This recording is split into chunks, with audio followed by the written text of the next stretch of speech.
there, cats and kitties. I am the Blues Man, Johnny Blues, and with this video I'll be discussing my thoughts in a much more deep and spoilery fashion of Star Trek Into Darkness. Now, I basically posted a brief review which was meant to encapsulate in as much as a nutshell as possible my reaction to the film, and for the most part I enjoyed it, and I really just find issue with a lot of the people who are saying that it wasn't really Star Trek, it was the worst Star Trek movie ever. I really don't think any of the Star Trek films are all that bad, quite frankly. I'm a fan of all of them, and I think people need to be much more open-minded and less sort of derogatory and judgmental, which does not really hold true to the values and morals and principles of the characters they so enjoy and admire, So this is going to be my top 20 favorite things about Star Trek Into Darkness, heavily spoilery.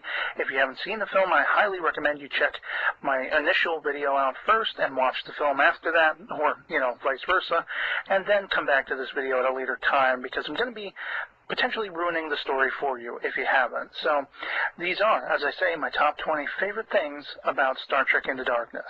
Coming in at number 1, the needs of the many outweigh the needs of the few. These were the words spoken by Spock in this new alternate timeline, calling back, of course, to Wrath of Khan. And what I find really interesting about this is, people can claim it's a rehash and unoriginal and all these things.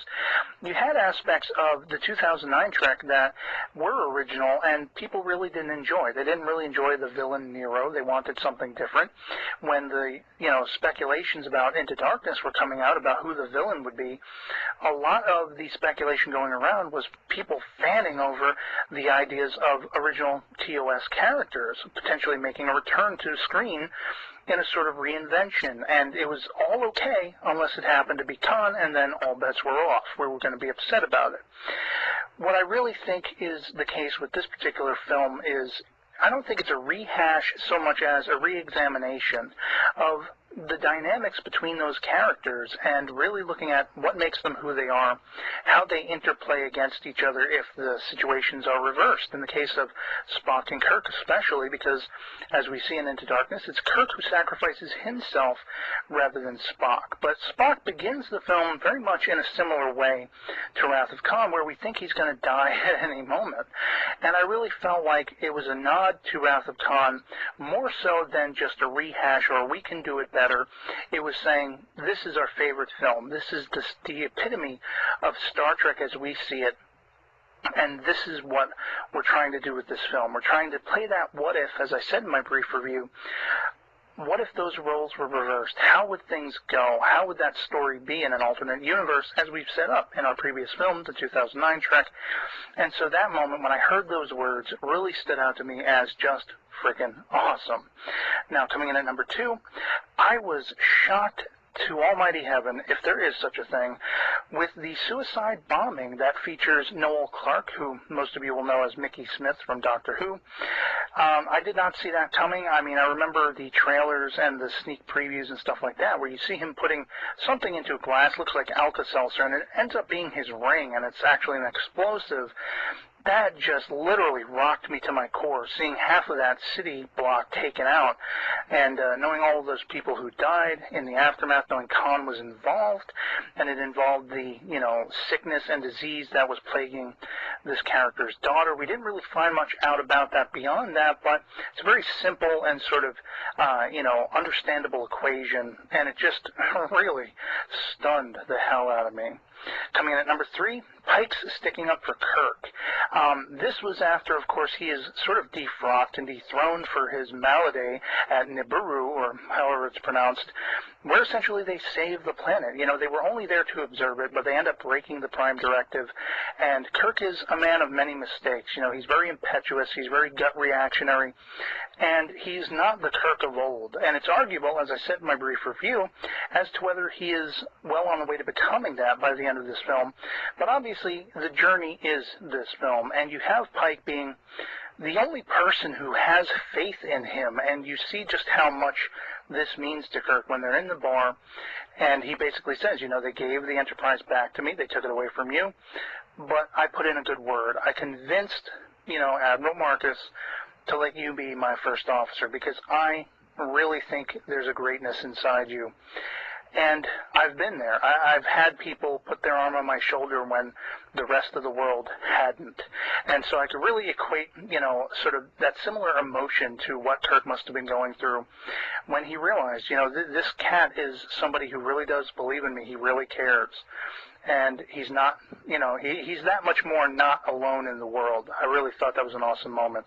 Coming in at number 4 is Bo freaking Billingsley. You may not recognize this name, and you might not recognize his face, but he is the cat who appears very briefly as Captain Abbott of the USS Bradbury when Spock has been reassigned because, Pike has basically taken command again of Enterprise and has Kirk signed on as his first officer.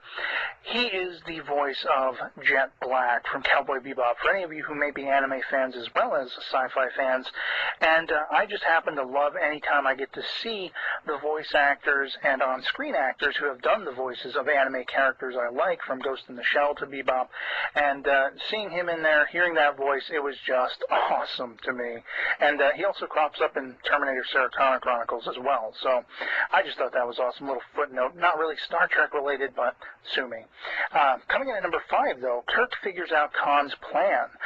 This is the plan that he sets in motion with the suicide bombing to get all of the captains and heads in that sector in Starfleet HQ in that one room, and it shows that Kirk has a really analytical sort of way of figuring things out. He does have intellect, and he does have a process that he can sort of see patterns, and, this was very much embodied in the first film when he realized Nero's ship was the same ship that was attacking Vulcan, and he tried to warn Pike and everything like that. I really like calling back to that and showing that there is more going on beyond the veneer of this stumbling, sort of obtuse idiot that Kirk really is because of his impetuous nature and because he feels like he's owed something.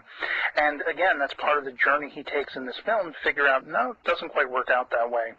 Coming in at number 6, the death of Captain Pike really stood out to me as just, even though I suspected it was coming, I think it was made all the more poignant for the fact that, of course, Kirk is there, and he's very upset by it after the fact, but more so it was the fact that Spock was there by his side as well, almost calling back to the fact that he was the first officer on the Enterprise to work with Pike, and I just felt like the writers maybe, had Spock there to mind meld with him in those final moments, because of that unity, knowing that trust factor that there was, the relationship that there was between those characters was so strongly felt when you got to the Menagerie two-parter, where essentially Spock defied all of the, orders and regulations handed down by Starfleet to kidnap the then physically ill Captain Pike as a means by which to try to save his life and preserve his longevity as long as possible by bringing him back to the outlawed planet Talos 4.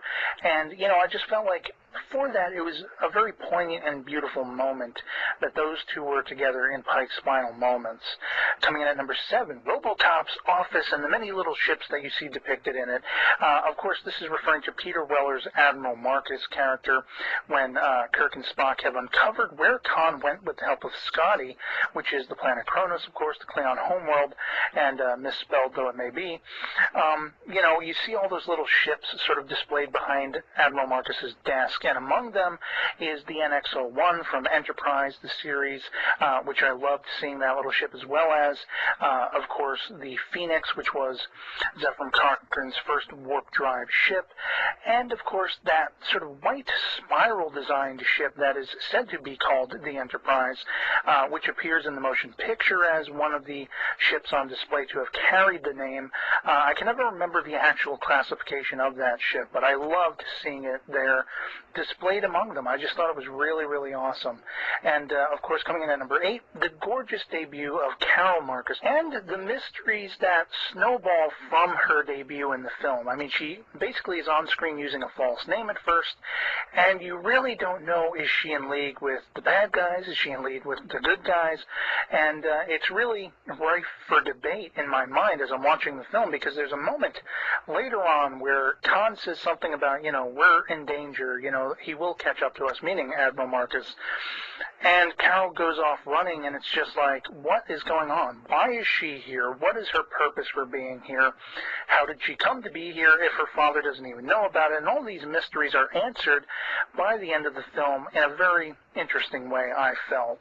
Coming in at number 9, Scotty calls Kirk's bluff. This is that pinnacle moment where those missiles are brought on board the Enterprise. They have their decree handed down by Admiral Marcus. We're going to go snuff out Khan. You have 72 of these, missiles basically brought on board, these torpedoes, whatever you want to call them, and there's a mystery about them. You can't really scan inside of them, and that's largely what Carol Marcus is there to do, try to understand what is up with them. And you basically have Scotty being very much the man of principle that we know and love from the original series, being embodied by Simon Pegg in that moment when he basically tells Kirk, this is the straw that broke the camel's back. You have all of these warheads brought onto my ship. I'm trying to protect it. It's going against our mandate, what we're even supposed to be doing out here. We're supposed to be explorers. Now you want us to be militaristic. I can't take this anymore. And, are you going to accept my resignation? And, of course, Kirk does, because he's being a blundering idiot at this point, still trying to, be taught the lessons that are being passed through this story and really trying to find his way. But you have Scotty, again, just those principles, those values he embodies. He's willing to leave his post because he doesn't have faith in what's happening, and he understands it for the wrongness that it is. And I even love that moment very early in the film where he's the one voicing the fan concerns in the film, universe, as far as the Enterprise being underwater and all of this stuff. It's ludicrous that it's there. We know that it's ludicrous that it's there. He knows that it's ludicrous that it is, in fact, there. And I just really thought he was awesome in that moment, basically being willing to sacrifice his career because of his principles and knowing that what they were going to do, as handed down by Marcus, was wrong. Coming in at number 10, Chekhov, though inexperienced, is allowed off the bridge finally and given a job in engineering. Now, we do hear as a pass-off line that he's been shadowing Scotty's, skills and learning the ropes, and it's arguable as to just how skilled, I believe, Chekhov actually ends up being. But I think he's holding his own relatively well in those moments when, all is basically going to put in engineering. And it was just really cool to see him have something more to do than just beaming people or getting people out of areas with the transporter and stuff like that. I always think it's really cool when you can see Star Trek characters who have a well-placed, job or a place that they're supposed to be, and they can actually live up to other requirements as well. I mean, you saw Sulu in the original pilot. He's doing something completely different from what he ends up being, and he ends up taking command later on, which is also a nod I loved in this film, when you have John Cho's Sulu riding the captain's chair for a little while. I thought that was badass. Coming in at number 11, we meet the Klingons finally, even if it is that their planet is misspelled, as I said earlier. Kronos is supposed to be Q-U-O'-O-S, but I guess this is the English correct spelling, or what have you. And I just loved the fact that we finally got to see the Klingons. They were supposed to appear in the first film, of course, and we didn't get to see them because most of that was cut out. You can see it as deleted scenes, but not only did we see a Klingon, for the first time in this, version of the franchise, but I thought it was very interesting the way the Klingon looked. I mean, sort of little flower buds riding the ridges of his forehead. Very intriguing, sort of unique spin on the well-accepted version of the cranium, the chrome dome craniums of the Klingons. And I love the Klingons, so I was glad to see them in here. And I love the fact that there was referencing to their honor and the way they are, the way their society is. It wasn't just Klingons at face value, even though they were sort of barbarian and tried to kill Uhura in the process. But coming in at number 12, Khan is debuted, and it's a very much, of course, different Khan than we'd expect. It isn't Ricardo Montalban in either of his portrayals, but it is a cold and meticulous, calculating Khan that I just felt, while I think would be, really wrong to compare both performances and both actors, I will say that I think both stand toe-to-toe in their ferocity, both stand toe-to-toe in their sympathetic nature, as far as you see Khan from the original series as being someone of romantic aspirations. There's a romance behind his wanting to conquer that is somewhat admired by Kirk and crew, while also later feared. And this is a Khan that you sympathize because in reality, what he's asking of, the universe, what he's asking and what he's doing, the vengeance he's carrying out, is actually well allowable to an extent, in that, he was wronged and he's trying to protect his people, his family, the fellow, eugenics ward's scum that was sent off Earth back so many hundreds of years ago. And you can really see, that's what the great villains are in movie history. They're the villains who you can sympathize with, who believe they are doing the right thing. And in this case, while I don't agree with his methods, his principles were in the correct area. And of course, it's kind of trumped by him rearing his ugly head once again, that vengeance and ferocity that we know so well with the character of Khan. No, it wasn't the Khan of old, but it was a Khan to be equal as far as just how vicious and vengeful he could be. Coming in at number 13, the USS Vengeance is debuted in the film. And I have to admit, when I first saw the preliminary imagery coming out of this ship and I found out what the name of it was, the Vengeance, I really had to laugh cruelly because I just did not think this was a name to be taken seriously for a vessel that is meant to look like a Starfleet ship and all this stuff.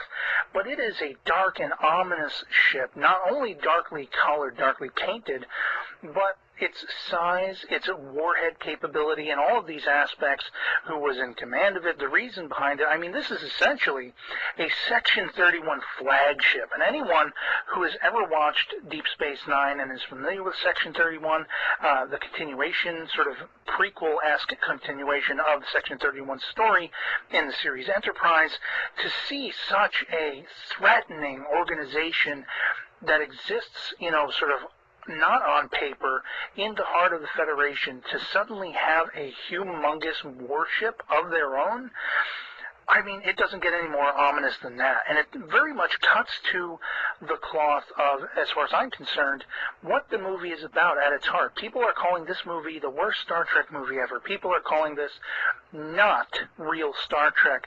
And yet what you have is a character who is obsessed. The Section 31 leader that is Admiral Marcus, as portrayed by Peter Weller, he just wants to use this vessel as a mechanism to prolong war, to create, instigate, and keep it going, keeping it a perpetual mechanism. And fighting against that in the film are the characters people are dismissing as not holding true to the originals. You have Kirk, Spock, McCoy, Uhura, Sulu, Chekhov, Scotty, all of them, Carol Marcus. They are working together to not have war be the mechanism that is, the sort of pinnacle of what, this universe becomes. And so, to me, those are the principles embodied by the original characters very well, and these characters gain my respect for that fact. The thing they are trying to do is preserve the, exploration qualities, not let this become a militaristic venture as the obsessive Admiral Marcus would have it. And for that, that whole situation embodied by the appearance of that ship really hits home for me watching the film. And so, coming in at number 14, Carol Marcus challenges her father in a means by which to try to help save the Enterprise. And this was just a really bold moment that, for me, kind of encapsulated this version of Carol's, sort of morality that is well placed as far as embodying the same similar tropes and, character traits that were there for the original Carol Marcus as she appears in The Wrath of Khan.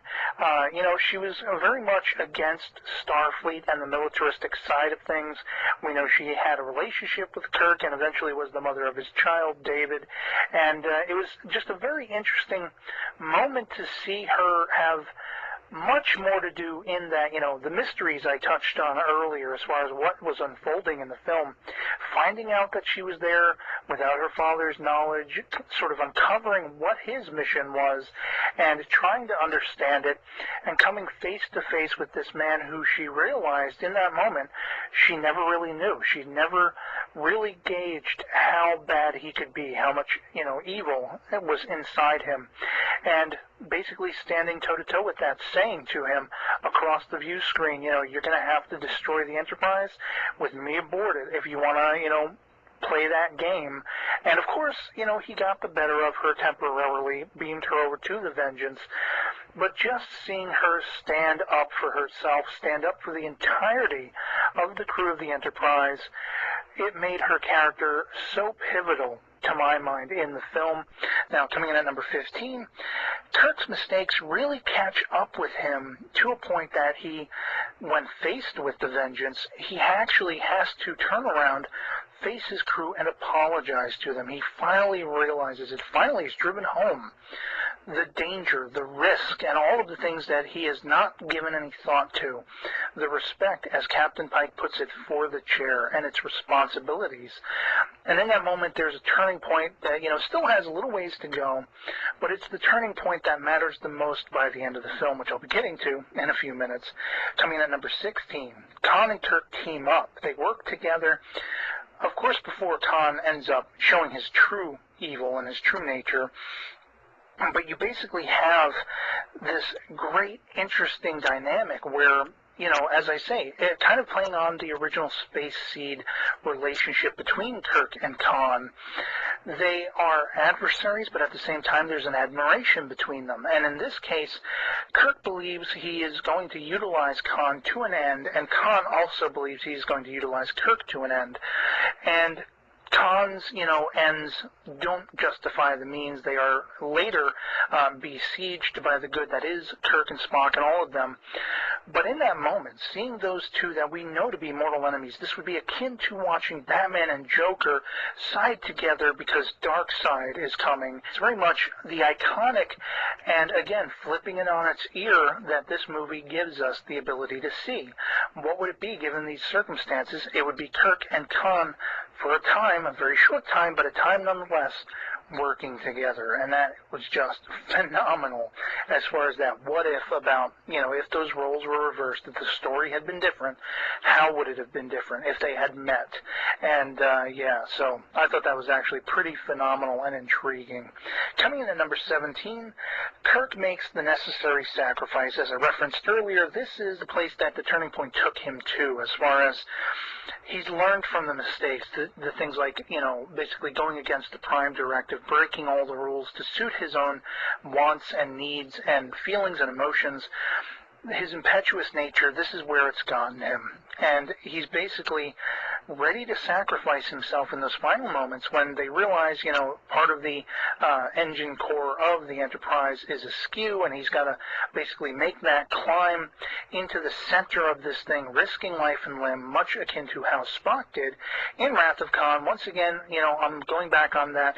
A lot of people are calling it rehash and unoriginal, but I don't think it's rehash and unoriginal in the aspect that, again, it's that what if the roles were reversed, and we see this is the necessary, you know, building blocks of the Kirk who will be, very much akin to the Kirk of old.